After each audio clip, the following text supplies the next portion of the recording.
നമുക്ക് ഇതിൻ്റെ diode കപ്പാസിറ്ററിലേക്കൊക്കെ just നമുക്കൊന്ന് കണക്ട് ചെയ്ത് നോക്കാം.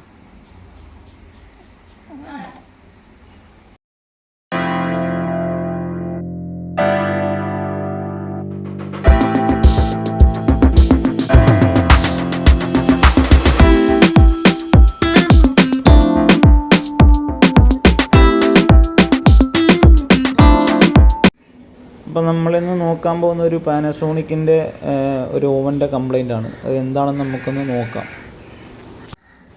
ഇപ്പോൾ നമ്മളിവിടെ മൈക്രോ ഓവൻ ഫംഗ്ഷൻ സെലക്ട് ചെയ്തു, എന്നിട്ട് ടൈം സെറ്റ് ചെയ്ത് സ്റ്റാർട്ട് കൊടുത്തു. അങ്ങനെ സ്റ്റാർട്ട് കൊടുത്തതിന് ശേഷം ഇവിടെ ഒരു സൗണ്ട് വ്യത്യാസം നിങ്ങൾക്ക് കേൾക്കാൻ സാധിക്കും. ഇപ്പോൾ ഞാനിവിടെ സ്റ്റാർട്ട് കൊടുത്തു, ഒരു വല്ലാത്തൊരു സൗണ്ടും അതുപോലെ തന്നെ ഇത് ചൂടാകുന്നുമില്ല. അപ്പോൾ ഈ രണ്ട് പ്രോബ്ലമാണ് എന്താണെന്ന് നമുക്ക് നോക്കാം.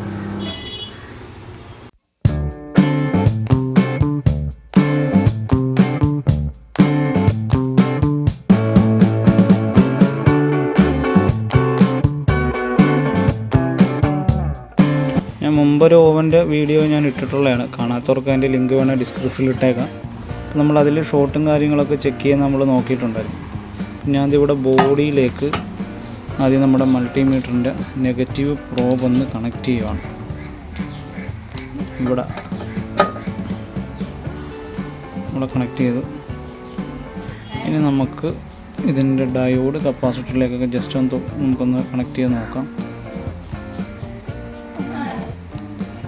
ഇത് അവിടെ കാണിക്കുന്നുണ്ട്.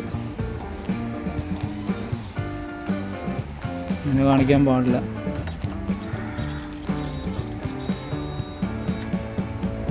ഇനി നമുക്കിത് ഈ മാഗ്നട്രോൺ സിമ്പിളായിട്ട് കണ്ടുപിടിക്കാൻ വേണ്ടി മാഗ്നട്രോൺ ഒന്ന് ഊരിവിടുക.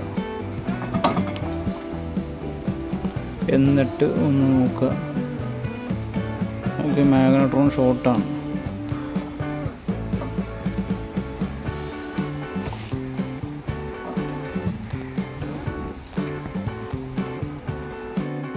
മാഗ്നട്രോൺ പോയിട്ടുണ്ടെങ്കിൽ മറ്റ് കമ്പോണൻസ് കൂടി ഒന്ന് ചെക്ക് ചെയ്തേക്കുക.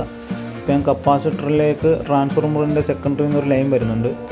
അത് നേരെ കപ്പാസിറ്ററിലേക്കാണ് വരുന്നത്. അപ്പോൾ ആ ഒരു ലൈൻ സാധാരണ 100 സംതിങ് ഓംസ് കാണിക്കുന്നതാണ്. അതിൻ്റെ തൊട്ടിപ്പുറത്ത് ഡയോഡുമായി ചേർന്ന് വേറൊരു ലൈനുണ്ട്.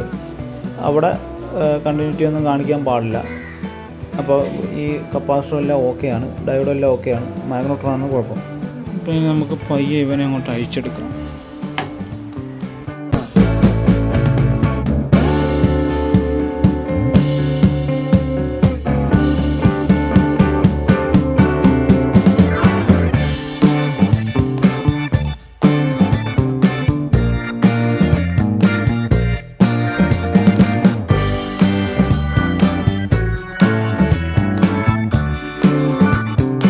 LG മാഗ്നട്രോണാണ് എടുത്തിരിക്കുന്നത്. നമുക്ക് ഇതൊന്ന് ഫിറ്റ് ചെയ്ത് നോക്കാം.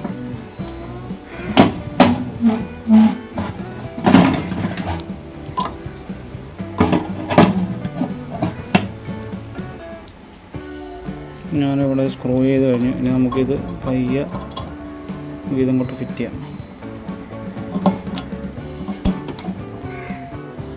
അപ്പോൾ നമ്മളിതെല്ലാം സെറ്റ് ചെയ്തതിന് ശേഷം സ്റ്റാർട്ട് ചെയ്ത് കഴിഞ്ഞു. ഇപ്പോൾ ആ സൗണ്ടുകളൊക്കെ മാറി. ഇപ്പോൾ സൈലൻ്റായിട്ടാണ് വർക്ക് ചെയ്യുന്നത്. അതുപോലെ തന്നെ ചൂടും വരാൻ തുടങ്ങിയിട്ടുണ്ട്. ഇനി നമുക്ക് പാത്രം വെച്ച് നോക്കാം. ഞാനിപ്പോൾ ഏകദേശം 1 മിനിറ്റിൽ ഇത് സെറ്റ് ചെയ്ത് വെച്ചിരിക്കുകയാണ്. ഇനി നമുക്ക് പാത്രം വെച്ച് അങ്ങനെ വെള്ളം ചൂടാകുന്നുണ്ടോ എന്ന് നോക്കാം.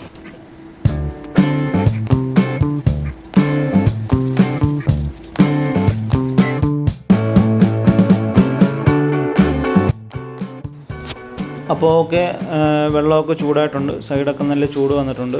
അപ്പോൾ ഇത് ക്ലിയർ ആയിട്ടുണ്ട്. അപ്പോൾ നമുക്കിത് ക്ലോസ് ചെയ്യാം. അപ്പോൾ ഓക്കെ, ഇത് റെഡി ആയിട്ടുണ്ട്. നമുക്കിനി അടുത്ത വീഡിയോയുമായിട്ട് വീണ്ടും കാണാം.